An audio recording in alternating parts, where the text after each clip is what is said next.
is Sadia Khaf. I'm a PhD student at ETS Montreal. Before joining ETS, I was a faculty member at Department of Electrical Engineering, Ghulam Ishaq Khan Institute of Engineering Sciences and Technology. Recently, some of my students reached out to me and they asked me for letter of recommendation, and I wrote some letters of recommendation for them very recently to help them with their careers. There is an excellent piece of writing by Laura Bonetta called Writing a Letter of Recommendation, which helped me a lot. This is an electronic addendum to the book Making the Right Moves, a practical guide to scientific management for postdocs and new faculty. And reading this and writing these letters of recommendation kind of motivated me to make this YouTube video to help the students who are trying to get recommendations from teachers, or teachers and postdocs who are trying to write letters of recommendations for their students or for anybody under their supervision. So hopefully, if you're a student watching this video, to write a draft for yourself that you're gonna give to the professor, it will help you a lot. And if you're a teacher who is writing a letter of recommendation for the student, this is also gonna help you a lot again. The first thing for students to know is who can write a letter of recommendation for you. Anybody can write a letter of recommendation for you. Your brother can write a letter of recommendation for you. The president of your country can write a letter of recommendation for you. But what's that gonna be worth to the organization that's reading that letter of recommendation? Does the president have a way of knowing you?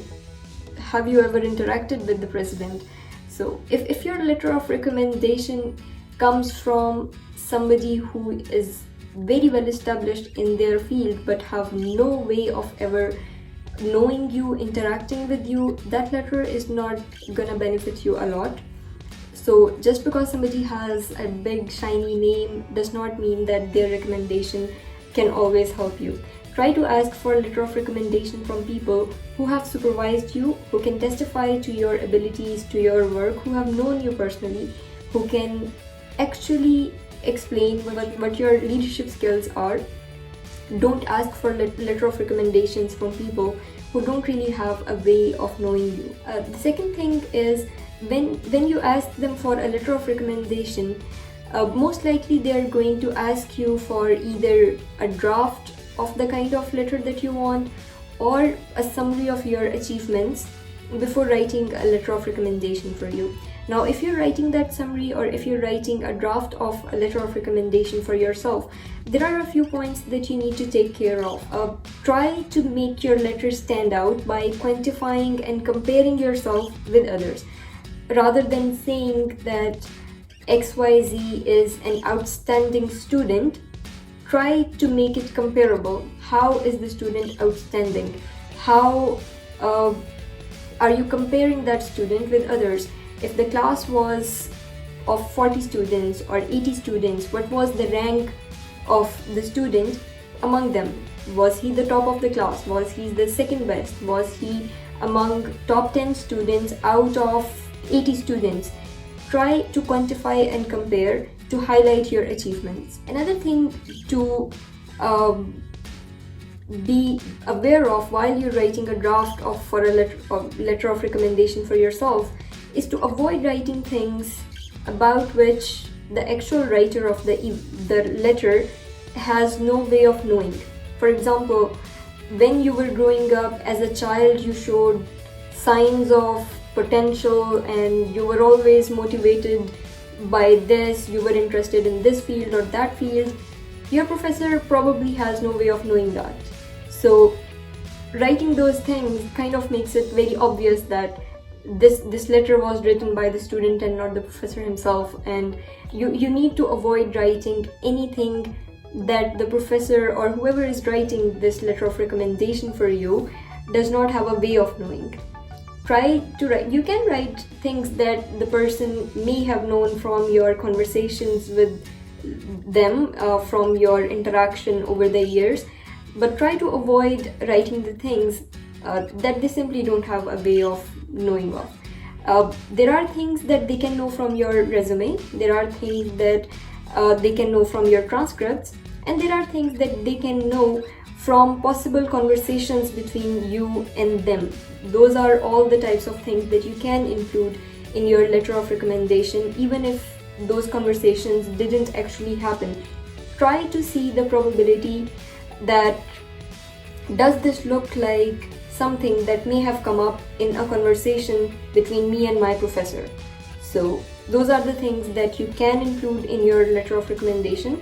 Try to avoid everything else that the writer simply doesn't have a way of knowing, because that just reflects bad upon the writer as well as upon you in the end. Things unsaid in a letter of recommendation are equally important as the things said. For example, in a letter of recommendation, if you highlight your technical skills, you highlight your research potential, your academic potential, but you do not highlight your leadership skills, then the reader may wonder why you did not highlight that, why you did not mention that. So things left out have the same impact as the things said in a letter of recommendation. So you have to be very careful about the things that you're leaving out, and you have to leave out things only if they're simply not relevant for the position that you're applying for. You don't have to highlight your leadership skills or your singing skills in all the letter of recommendations, but do not leave out things that are relevant to the position you're applying for. Also, when you ask people for a letter of recommendation, before asking them to write a recommendation for you, it might be helpful to ask them if they will be able to give you a positive letter of recommendation based on their interaction with you. Rather than finding this out later when you didn't get the position and finding that, oh, you didn't have a very strong letter of recommendation, it's good to ask people if they will be able to give you a positive letter of recommendation. Similarly, if you ask somebody for a letter of recommendation and you get a position later, make sure to thank them for this and tell them that you got the position and their letter may have helped you in getting that position. Who knows, you may end up needing another letter of recommendation from them some years later, and then it would be kind of awkward telling them to write a letter of recommendation for you and not having told them previously that you got the position. If you're writing a letter for yourself, or if you're a faculty member writing a letter for a student, be aware of the gender biases. The different words have different meaning when it comes to girls and guys. A same thing, a same skill which may highlight a man as a leader may end up highlighting a woman in a negative scenario, or put her in a negative position. The example is that they use in the book. I'm going to be using the same example for you here. If you say that Chris works well in a team, that might be interpreted differently depending on whether Chris is male or female. Exactly the same language can convey different messages because of people's antecedent beliefs about gender differences. The reader might infer that Chris, the man, is a good team leader, or someone who can work well with a team even when he isn't the leader of it. Chris, the woman, in contrast, may look as if she can't or doesn't lead.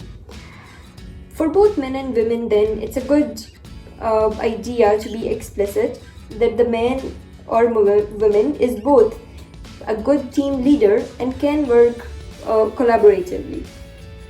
So be aware of the gender biases in your writing, because they play a very big role in the reader's mind. Things you write for the candidate you are recommending, make sure you are taking into account how the letter will be interpreted based on their gender, because gender bias sometimes is very difficult to spot.